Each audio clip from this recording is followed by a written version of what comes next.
ಸಂಸದರು ದಕ್ಷಿಣ ಕ್ಷೇತ್ರದ್ದು, the great Tejasvi Surya. ಬರೀ ಹೆಸರು ಮಾತ್ರ ತೇಜಸ್ವಿ ಸೂರ್ಯ, ಅಭಿವ್ಯಕ್ತನ ಪರಮಾವಧಿ ಅವರು. ನೀವೊಬ್ಬ ಸಂಸದರಾಗ್ಬಿಟ್ಟು ಆಡಿಯೋ ಬಂದಿತ್ತು ಇವತ್ತು ಇದರಲ್ಲಿ, ಕಾಂಗ್ರೆಸ್ ಸರ್ಕಾರ ಇದ್ದಿದ್ರೆ ಕಲ್ಲೊಡಿಸ್ತಿದ್ವಿ ಅಂತೀರಲ್ರಿ. Are you responsible member of parliament? ನಿಮಗೆ ಮತ್ತೆ PFIಗೆ ಏನ್ರಿ ಡಿಫ್ರೆನ್ಸ್ ಉಳಿತು? ಕಲ್ಲೊಡಿಸ್ತೀರಾ ಕಾಂಗ್ರೆಸ್ ಗವರ್ಮೆಂಟ್ ಇದ್ದಿದ್ರೆ? ನನಗೆ ಎಲ್ಲವೂ ಗೊತ್ತಿದೆ ಆಯ್ತಾ. ಏನ್ ಆಕ್ರೋಶ ಇದೆಯೋ ಆಕ್ರೋಶ ನನಗೂ ಇದೆ, ಅದ್ರ ಹತ್ರಷ್ಟಿದೆ. ನಾವು ಹೇಳ್ಕೊಳಕ್ಕೆ ಏನ್ ಒಳಗಡೆ ನಾವು ಇವಾಗ ಕಾಂಗ್ರೆಸ್ ಇದೆ ರಸ್ತೆ ಹಿಡಿದು ಕಲ್ಲೊಡಿಬಹುದು. ಅಲ್ಲ, ಇಂಟೆಲಿಜೆನ್ಸ್ ರಿಪೋರ್ಟ್ ತರ್ಸ್ಕೊಳ್ರಿ. ಏನ್ ಮಾಡ್ತೀರಾ? ನಾವು ಹೊರಗೆ ಹೋಗಿ ಹೇಳ್ಬೇಕು. ನಾವು ಮುಖ್ಯಮಂತ್ರಿಗಳಿಗೆ ನಮ್ಮವರ ಇದ್ದಾಗ ನಾವು ಹೇಳ್ಬೇಕು ಅವರಿಗೆ. ನಿಮ್ಮ ಇದೆಲ್ಲ VIP ಸೆಕ್ಯೂರಿಟಿ ಇರುತ್ತೆ. ಇಂಟೆಲಿಜೆನ್ಸ್ ರಿಪೋರ್ಟ್ಸ್ ತಗೊಳ್ಳಿ.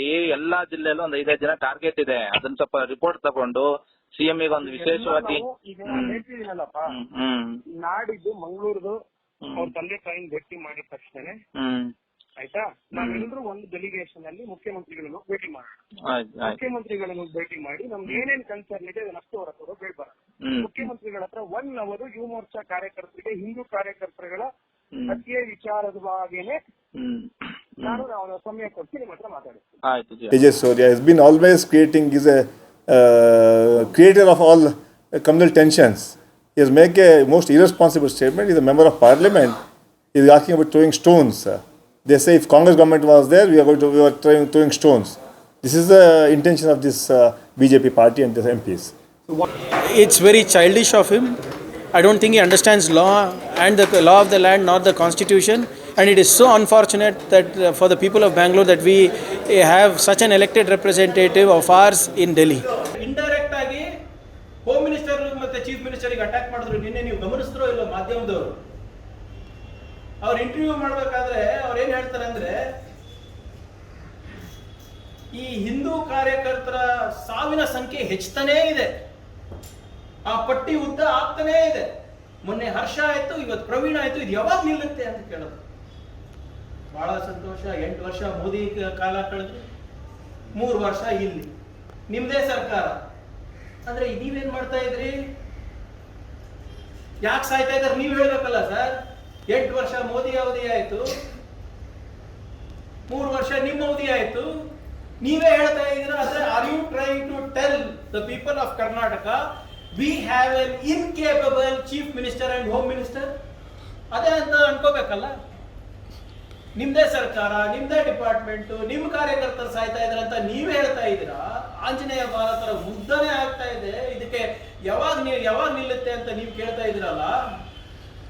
When is it going to stop? Please answer. ನಮ್ಗೆ ಆನ್ಸರ್ ಮಾಡಬೇಡಿ. ನಿಮ್ ಕಾರ್ಯಕರ್ತರು ಕೇಳ್ತಾ ಇದಾರಲ್ಲ ತೇಜಸ್ವಿ ಅವರೇ. ನಿನ್ನೆ ಏನ್ ಇನ್ಹ್ಯೂಮನ್ ಸ್ಟೇಟ್ಮೆಂಟ್. ಏನ್ ಎಲ್ಲರಿಗೂ ನಾವು ಬಾಡಿ ಗಾರ್ಡ್ ಕೊಡಕ್ಕಾಗುತ್ತಾ? ಎಲ್ಲರಿಗೂ ನಾವು ಪ್ರೊಟೆಕ್ಷನ್ ಕೊಡಕ್ಕಾಗುತ್ತಾ? ಕೊಡಕ್ಕಾಗಲ್ಲ ಸ್ವಾಮಿ, ಎಲ್ಲರಿಗೂ ಕೊಡಕ್ಕಾಗಲ್ಲ, ಒಪ್ತೀನಿ. ಆದ್ರೆ ಜನರು ಖಾಕಿಗೆ ನೋಡಿದ್ರೆ 2 ರಿಯಾಕ್ಷನ್ ಇರುತ್ತೆ, ತಿಳ್ಕೊಳ್ಳಿ. ಪೊಲೀಸ್ ಅವ್ರು ನೋಡಿದ್ರೆ 2 ರಿಯಾಕ್ಷನ್ ಇರುತ್ತೆ. ಯಾರು ಏನು ತಪ್ಪು ಮಾಡಿರಲ್ಲ ಅಲ್ಲ, ಖಾಕಿ ನೋಡಿದ್ರೆ ಅವರಿಗೆ ರೆಸ್ಪೆಕ್ಟ್ ಫುಲ್ ಆಗಿ ನೋಡ್ತಾರೆ. ಅವರಿಗೆ ಖಾಕಿ ನೋಡಿದ್ರೆ ಗೌರವ ಬರುತ್ತೆ, ಅವರಿಗೆ ರೆಸ್ಪೆಕ್ಟ್ ಬರ್ತದೆ ಜನರಲ್ಲಿ. ಯಾರು ತಪ್ಪು ಮಾಡಿರ್ತಾರಲ್ಲ ಅವರಿಗೆ ಭಯ ಇರುತ್ತೆ. ಆದ್ರೆ ಈ 2 ರಿಯಾಕ್ಷನ್ ನೀವು ಮರೆಮಾಚಿಸ್ಬಿಟ್ಟಿದ್ದೀರಲ್ಲಪ್ಪ ನಿಮ್ಮ ಸರ್ಕಾರದಲ್ಲಿ. ಖಾಕಿಗೆ ನೀವೇ ರೆಸ್ಪೆಕ್ಟ್ ಕೊಡ್ತಾ ಇಲ್ಲ, ಕಳ್ಳರಂತೂ ನೀವೇ ಸಾಕ್ತಾ ಇದ್ದೀರಾ. ನೀವೇ ಅಲ್ಲ ಹೇಳಿರೋದು. ಈ 40% ಸರ್ಕಾರದಲ್ಲಿ people have lost both respect and fear of the police. ಅವ್ರು ಹೇಳ್ತೀವ್ರು ಏನ್ ಹೇಳಿದ್ರು ಮಾಧ್ಯಮದಲ್ಲಿ, ಇವ್ರಿಗೆ ನಂಬ್ಕೊಂಡಿದ್ರೆ ಏನು ನ್ಯಾಯ ಸಿಗೋದಿಲ್ಲ ಅಂತ ಹೇಳಿದಾರಲ್ಲ. ಅದಕ್ಕೆ ಏನಂತೀರ ತಾವು?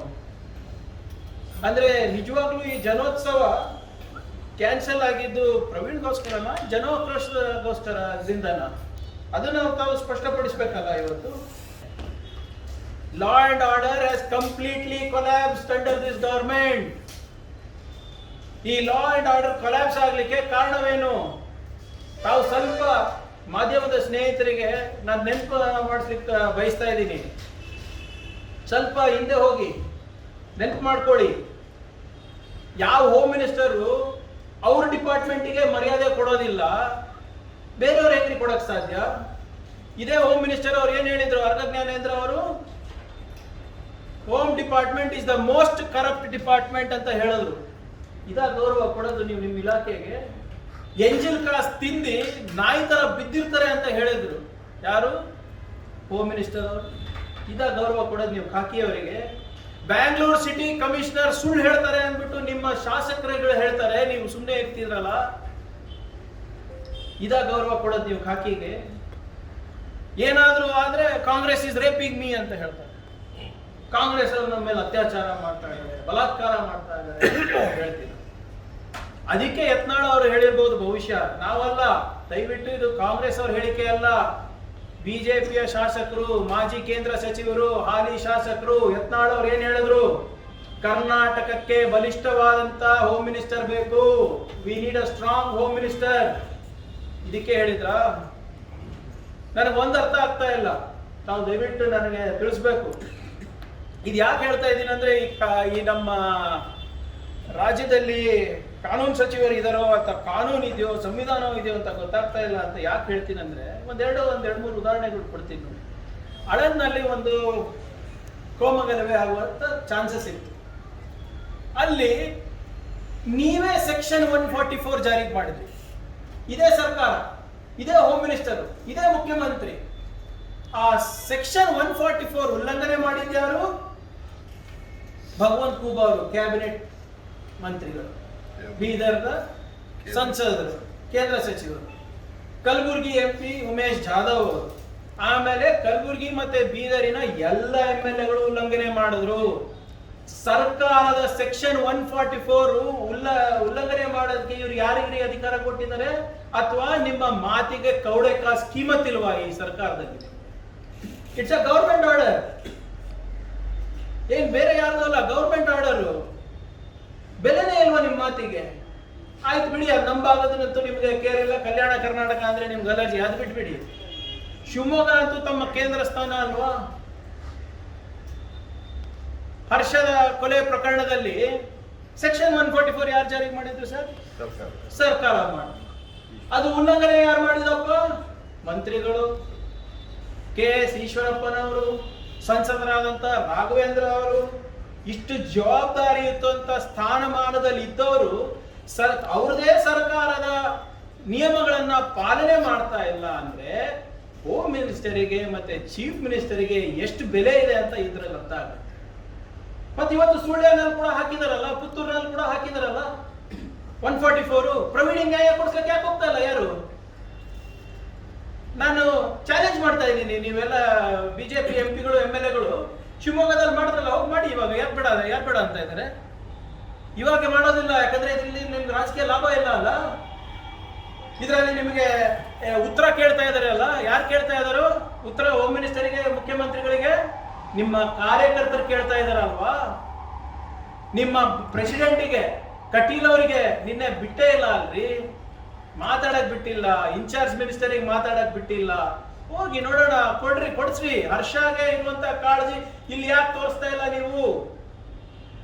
Why are not going? Same situation ಇದೆ ಅಲ್ವಾ ನಿಮ್ ಪ್ರಕಾರ? ಅಲ್ಲಿಗೆ ಒಂದಾಯ, ಇಲ್ಲಿಗೆ ಒಂದಾಯ?